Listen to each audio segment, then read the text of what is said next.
നമസ്കാരം. Allergy, asthma പോലത്തെ അസുഖങ്ങൾക്ക് പലതരത്തിലുള്ള ട്രീറ്റ്മെൻറ്റ് എടുത്ത ശേഷം മാറാതെയാണ് പല ആളുകളും വരാറുള്ളത്.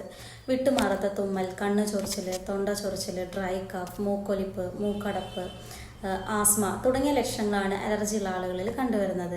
ഇനി ഫുഡ് അലർജി ആണെങ്കിൽ ദേഹത്ത് ആകെ തണർത്ത് പൊന്തുന്ന രീതിയിലാണ് ഇത്തരം സിംറ്റംസും കാണാറുള്ളത്. എന്തൊക്കെയാണ് അലർജി വരാനുള്ള പ്രധാനപ്പെട്ട കാരണം? ഫാമിലി ഹിസ്റ്ററി ഒരു പ്രധാനപ്പെട്ട ഘടകമാണ്. അച്ഛനും അമ്മയ്ക്കും ഉണ്ടെങ്കിൽ കുട്ടികൾക്കും ഇത്തരം പ്രശ്നങ്ങൾ നേരത്തെ തന്നെ സ്റ്റാർട്ട് ചെയ്യാനുള്ള സാധ്യത കൂടുതലാണ്.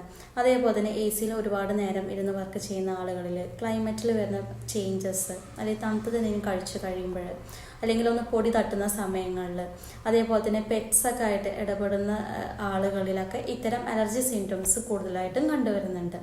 ഇങ്ങനെ ബുദ്ധിമുട്ടുകൾ ഉണ്ടെങ്കിൽ ബ്ലഡിൽ നിർബന്ധമായിട്ടും 2 ടെസ്റ്റുകൾ ചെയ്തിരിക്കണം. AEC, IgE. ഇത് നിങ്ങളുടെ അലർജിയുടെ ലെവല് എത്രത്തോളം ഉണ്ടെന്നുള്ളത് മനസ്സിലാക്കാൻ സഹായിക്കും. ഇനി അലർജി നിങ്ങൾ നേരത്തെ തന്നെ ട്രീറ്റ് ചെയ്തിട്ടില്ലെങ്കിൽ എന്തൊക്കെ കോംപ്ലിക്കേഷൻസ് ആണ് ഉണ്ടാവുക നോക്കാം. ആസ്മ, അല്ലെങ്കിൽ മൂക്കിലെ ദശ, സൈനസൈറ്റിസ്, ഇത്തരം പ്രശ്നങ്ങൾ വിട്ടുമാറാതെ വരാനുള്ള സാധ്യതകൾ കൂടുതലാണ്. ഇനി അലർജിയുടെ രോഗം ഉള്ള ആളുകൾ എന്തൊക്കെയാണ് ശ്രദ്ധിക്കേണ്ടത് നോക്കാം.